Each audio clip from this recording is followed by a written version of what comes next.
In this series of Horses Explained, we're looking into everything that makes up a horse. So why not start right in the head? We're going with the brain, and we're going to be speaking with none other than Emma Lethbridge. She's a neuroscientist and an equine behaviour consultant. She's going to be perfectly placed to tell us exactly what is the function of the horse's brain and how does that link in with their behaviour. It's going to be really interesting, so I hope you enjoy. So firstly, Emma, thank you so much for joining us. We're going to be talking about the horse's brain today. Can you start by explaining to us what are the key functions of the horse's brain? Excellent question. So when people sort of think about the brain, as it were, we often conceptualize it in a sort of manner of thought and reasoning. And the brain does do these things, but it has a lot of other functions that we don't really think about. So the horse's brain, the most old parts of it, evolutionary speaking, were actually developed to run the body. So they are very important for running all of the internal processes. Things like moving food along the gut, breathing, the reflexes like swallowing, coughing. You don't have to think about any of that. Your brain and the horse's brain is doing all of that subconsciously. And you can think of the subconscious kind of like an iceberg. The consciousness is the tiny part you see floating above the water, but then there's so much going on underneath. So that's the first thing the brain sort of evolved to do, to run those bodily processes like breathing, vasodilation, all of that. The second thing that the brain really does is it perceives the world around you. Because if you think of it from a survival of the fittest point of view, if you can perceive the world around you, you are more likely to be able to interact with it in a way that promotes your survival. You'll be able to find food, for example, move away from things that are bad for you.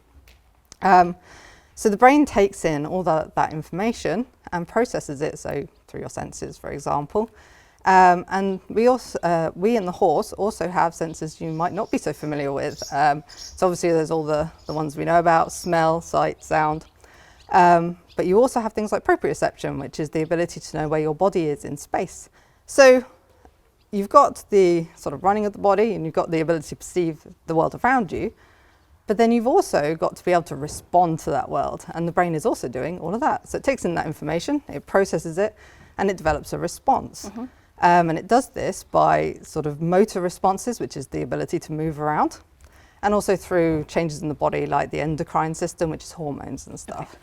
Because obviously, if you can perceive the world, that's great, but if you can't respond to it, that information is not particularly useful from a survival point of view. Definitely not. So the horse is able to run their body, take in information, process it, and respond.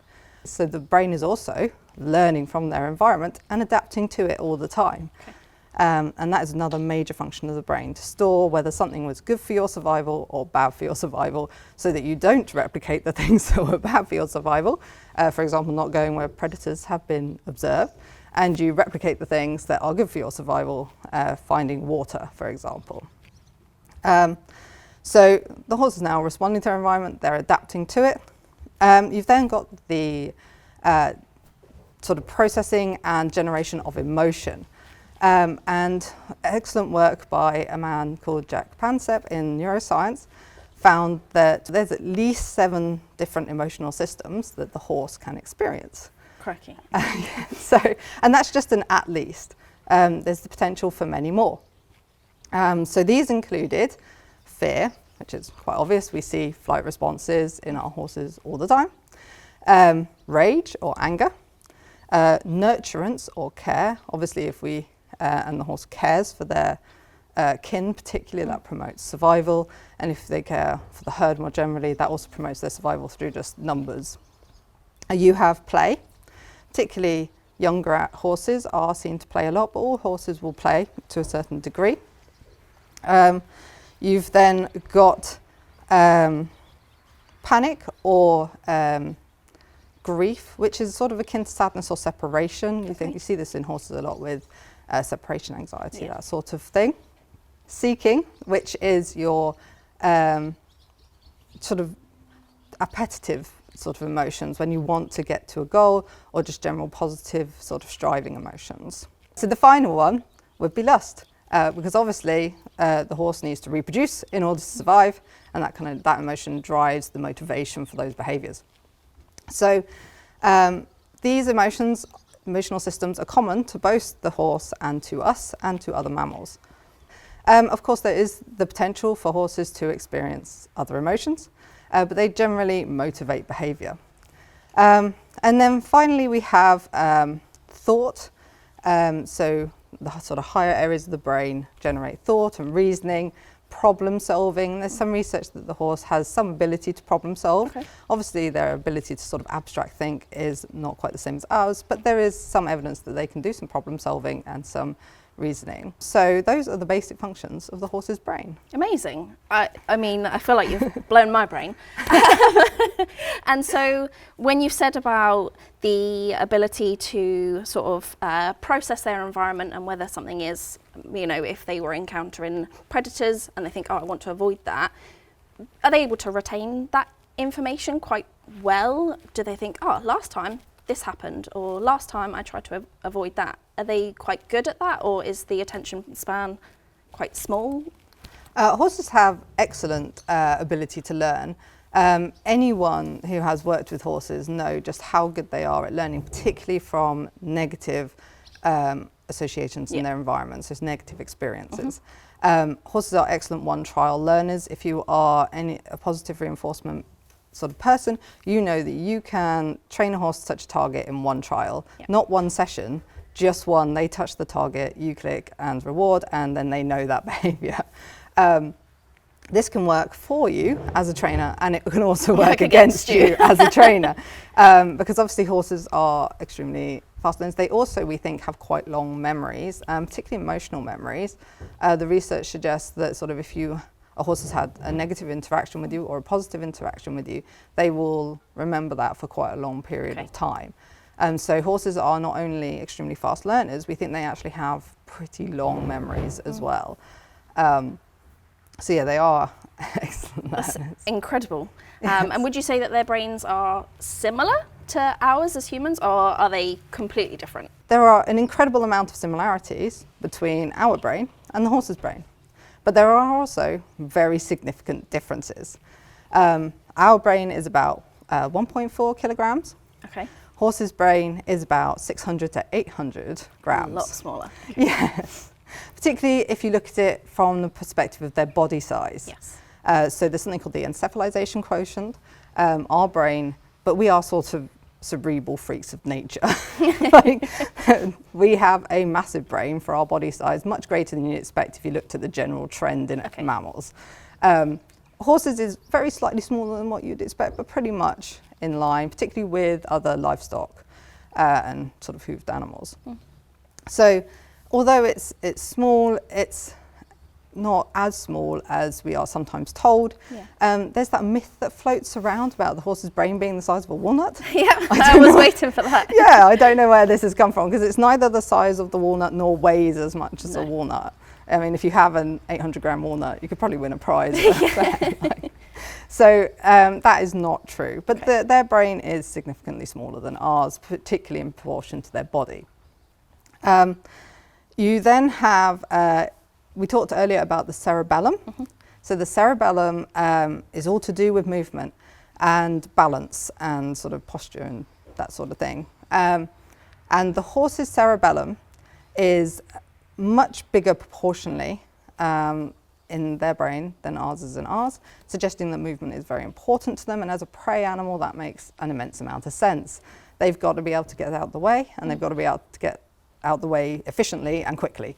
And we see that in their motivation to perform sort of movement-based stereotypies, and in what we call locomotive rebound. If you keep a horse still and then turn them out, we've all experienced locomotive rebound when they sort of fly off. So we think movement is particularly important to the horse. And there is a theory that one of the reasons that foals are so able to sort of get up and move around very quickly, they achieve in a matter of moments what it takes a human baby months and months and even years to really achieve with regards to running. So we think it's because their cerebellum is particularly well developed, and it's well developed from sort of foalhood. So that is another difference between us and the horse. Another major difference between the horse and us is in the cerebral cortex. the horse's cerebral cortex is much smaller than ours. So it is sort of debated how much the horse has going on up the front there. We also think that their motor cortex, this is the bit that sort of generates voluntary motor movements. So when you want to walk somewhere, it sort of guides when you want to pick something up, you'll be activating that motor cortex part of the brain. We think that their motor cortex comes down into the front. Ours is just a strip across here. Theirs comes down into the front, we think, so it takes up some of that matter. Wow. And again, that might be because movement is so important to them, particularly evolutionarily when they were facing predators, and rather than plastic bags and slightly odd-looking leaves. So there's another sort of cue there into sort of how they're experiencing the world and how they're responding to it. So their cerebral cortex is not quite as developed as ours. It's also not quite as wrinkly. It doesn't have such a large surface area. So we think that they probably don't have access to really critical reasoning skills and that abstract thinking. So, but we do tend to put quite a lot of those sort of abilities onto the horse when we are kind of conceptualizing how they're interacting with us. It's like you'll hear people saying, "Oh, my horse is plotting against me." No, they're probably not. That's not to say they can't dislike you, because as we said earlier, they've got an immensely good memory, they learn very fast, and they can generate emotions. So yeah, the horse is probably not sitting there sort of calculating your downfall, shall we say. And dare I ask, stress. What impact does stress have on the horse's brain? So the stress that a horse experiences, it depends on the amount of stress. Because we are absolutely designed, and the horse is absolutely designed to cope with a certain amount of stress. How much stress depends on your genes and how sort of resilient you are sort of from your nature and your nurture.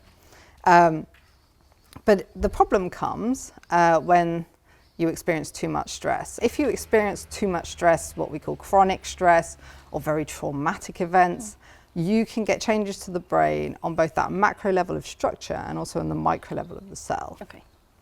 So if we look at the macro level, you get changes to, for example, the amygdala, which we mentioned briefly earlier, which does a lot of emotional processing. It sort of assigns emotional meaning to sensory information, because a lot of sensory information doesn't really have a lot of meaning until you apply one to it.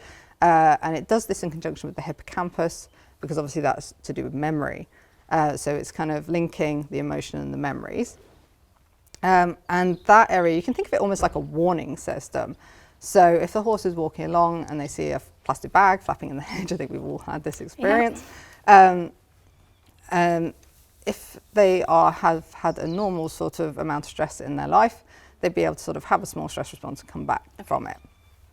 What happens in a horse that is chronically stressed is that the amygdala can become overactive and have changes that go on within it. And this sort of creates, it's like a car alarm that's going off all the time to small things. And yeah, so the horse is having big reactions to things that aren't really particularly threatening to their survival. And the sort of stress responses we have are very, in a way, very blunt. So you are responding the same to things that are perceived to be threats as things that are concrete threats. There's only one system. And when people say stress, they say fear response, they say flight-fight response. It's all the same biological mechanism governing those things. So you've got this warning system that is just going off in the horse to smaller things, and the horse can become what we call hypervigilant. So I think we've all met horses that have gone through a lot of stress in their lives, and particularly in your role as rescuers, you'll come across horses that have been through quite a lot of trauma, and those horses can be extremely hypervigilant because they are constantly on the alert for danger because that warning system is going off.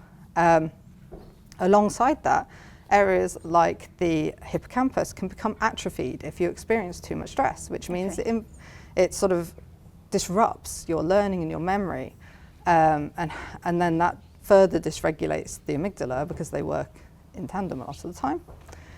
Then finally, you have sort of this connection with the sort of higher levels of the brain. You get connections with the cerebral cortex. In the humans, a lot of this is done in prefrontal cortex, but we don't really know, because obviously horses are terrible lab animals. They're massive and hugely expensive. So we don't actually often have a lot of information about where these things are exactly processed in the horse, because it's very difficult to put them in a scanner. But we think a similar thing might go on in horses, where the ability of the cortical regions to down-regulate and sort of calm the warning system and say, you know, there's no threat, becomes damaged, so that there's further dysregulation. So you often find that horses are chronically stressed. They can have difficulty sort of learning, they can have difficulty reasoning, and also they can have difficulty in sort of calming themselves. So they'll be stressed for longer. So those are the sort of macro things that can happen.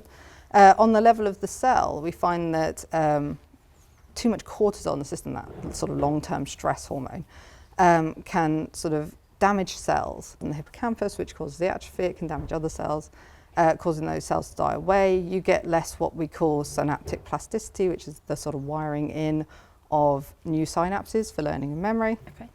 That is how you learn. Your brain just sort of makes new little connections. So you get this sort of degeneration of this at the cellular level as well, and you get less what's called neurogenesis, which is the generation of new cells. It's the fancy word for new brain cells, essentially. So you get a lot of dysfunction on the level of the cell, and also at the level of the chemicals. So cortisol and serotonin tend to have an inverse relationship. Serotonin is our well-being hormone. So we think, true neurotransmitter. So we think about it as being to do with sort of that feeling of contentment and well-being, rather than dopamine, which is to do with that kind of pleasure, that high. And this tends to be sort of inversely related. So if you have more cortisol, you have less serotonin. That's what we think. So it can disrupt also the sort of functioning at the sort of chemical level. And then it also, cortisol also disrupts sleep. And we know, as we'll talk about, that sleep is a massive, disruption of sleep is a massive issue for both humans and horses if you are chronically stressed. And it's really interesting what you say about the impact of chronic stress and how they can then start to have sort of what we might consider to be an extreme reaction. I know that a lot of the horses that we work with, if they've come from a troubled background, we don't necessarily know the trauma that they've experienced, but even just coming into the barn and asking them to stand in a stable actually can be quite mind-blowing for them, and the reactions that they have, we think, God blimey, all I'm asking is for them to stand in a stable. But we don't know what they're attributing to that. And you then don't know what it's associated with. Exactly. And horses are, as we said, just amazing associative learners, and they hold that information for a long time. And then you have the dysregulation of the system caused by the stress as well, so they are less able to regulate those emotions. We think that it may, sort of what we would call trauma responsives, may have evolved as a sort of response to predation, sort of back when horses and humans experienced predation. Perhaps the animals that had those responses stayed alive better and longer.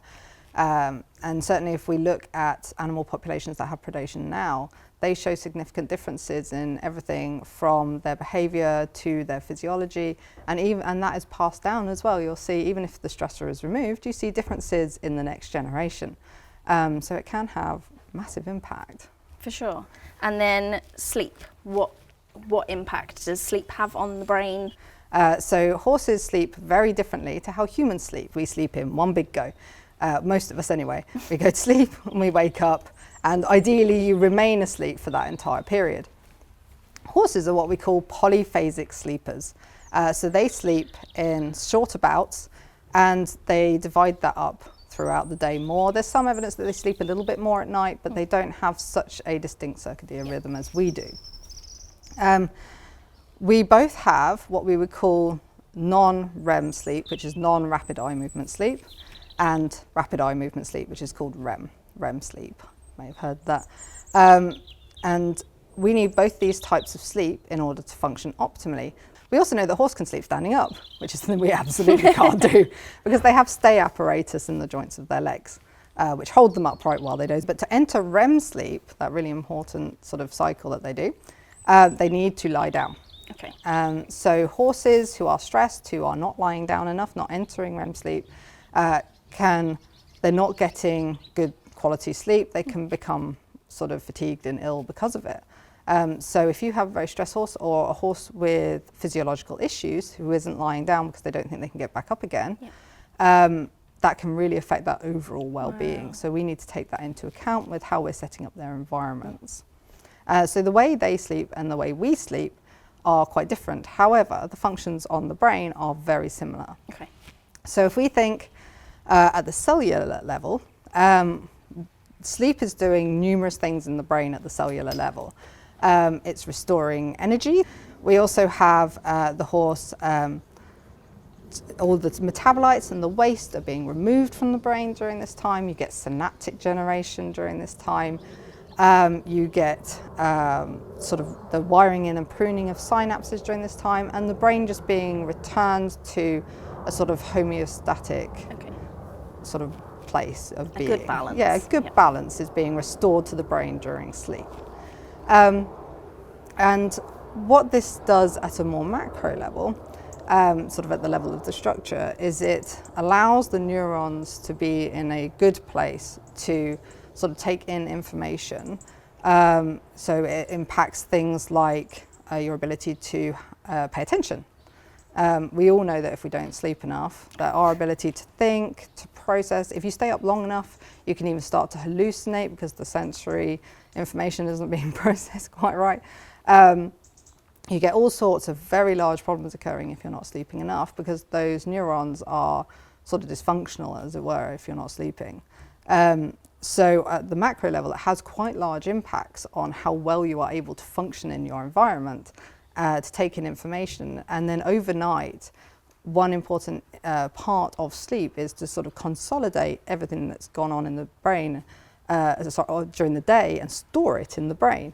So you get memory consolidation, which is why it's really important. Everyone sort of has experienced tests, and if you don't sleep well before the test, you tend to do less well, because if you're cramming, you're not remembering, because it's just vital for memory. So it affects everything from health to your ability to function in your environment, and socially as well. Horses are extremely social animals, and it will even affect their ability to socialise with each other. Certainly know that when I haven't had enough sleep, I am not a particularly social person.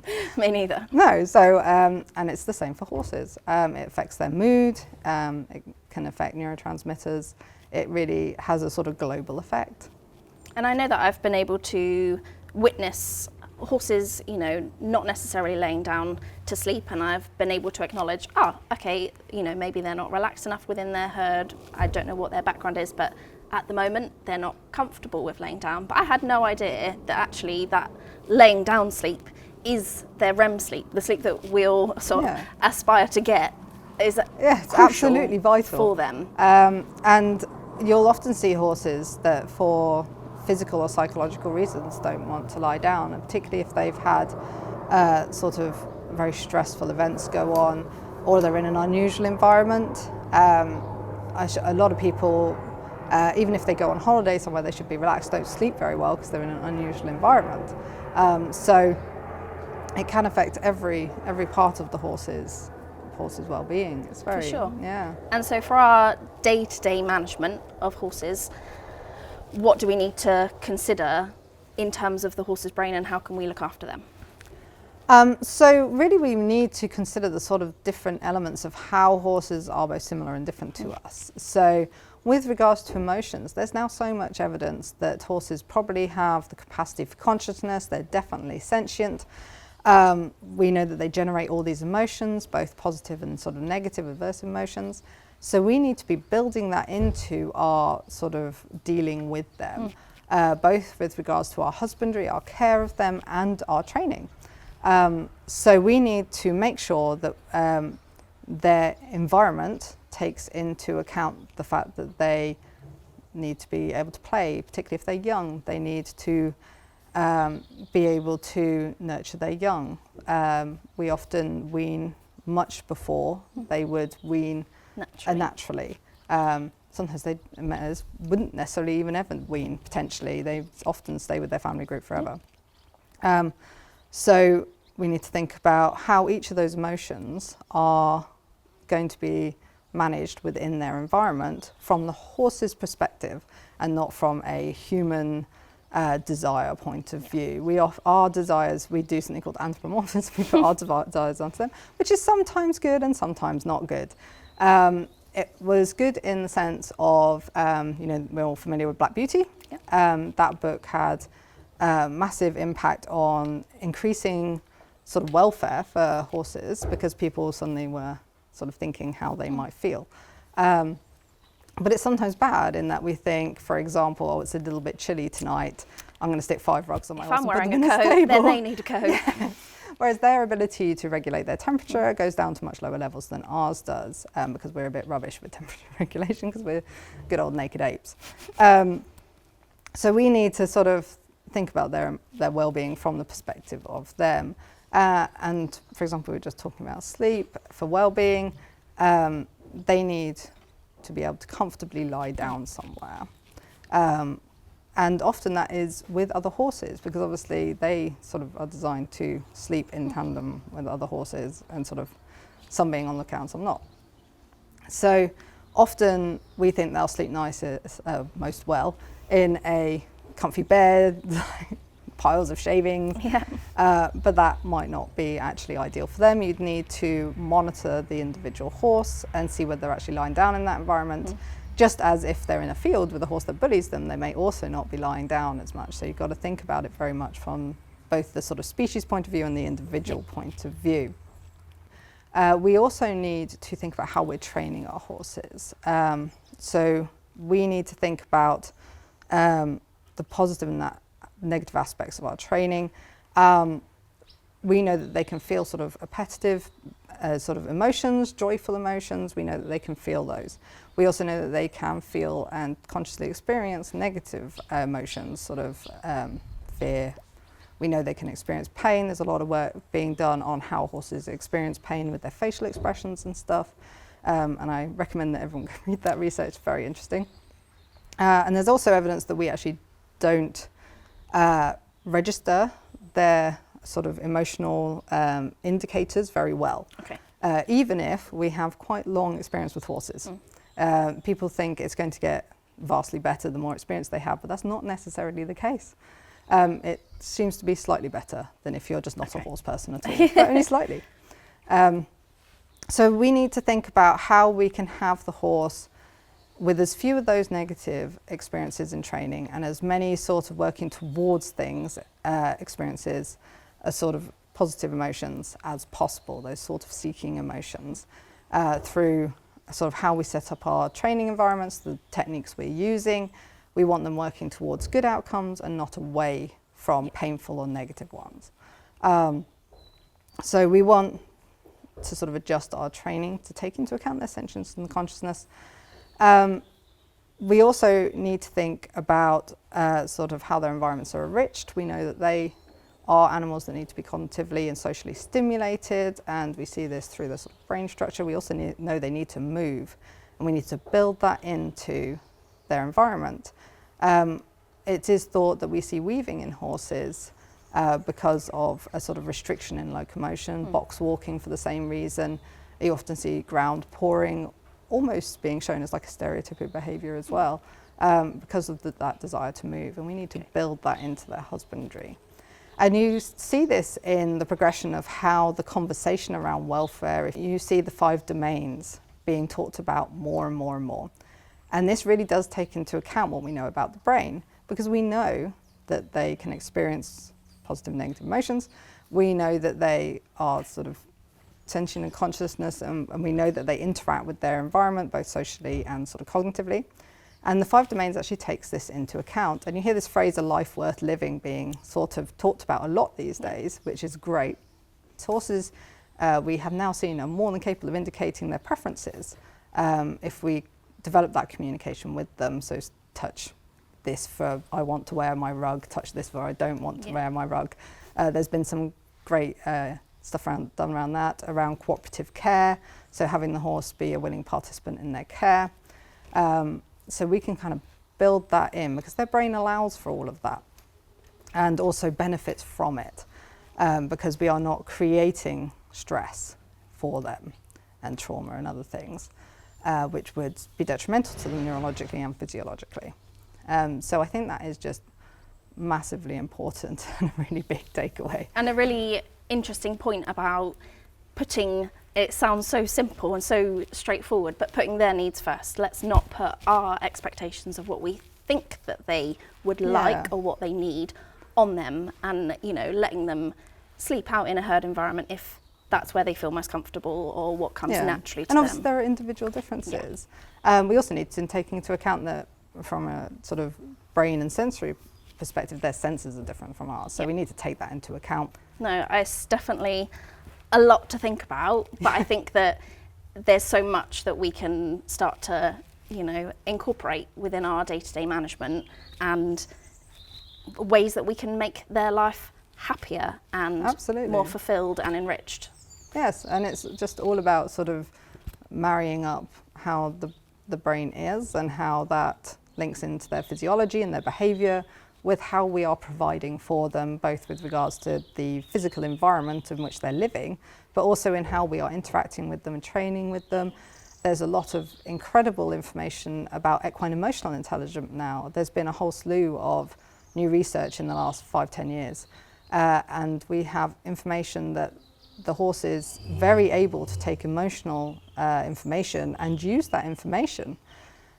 So horses are able to understand when we are not happy and when we are sort of in a pleasant mood, and they do change their response, their vigilance, their sort of way of being in response to that information. So we need to build that into how we are responding to them as well. Incredible. Honestly, this has been an amazing insight into the horse's brain, and thank you so much for joining us. Thank you so much for inviting me. I always love to talk about my favourite subject.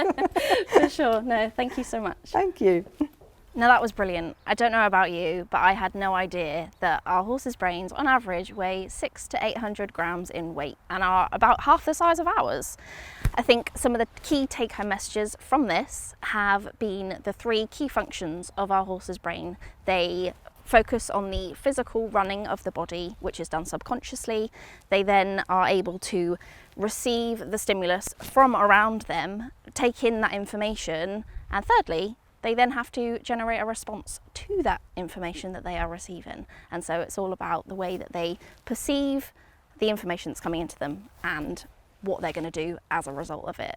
Horses are not only fast learners, but also they have really good memory. So I'd love to know what you thought. Did you know any of this information already? I know that I definitely didn't.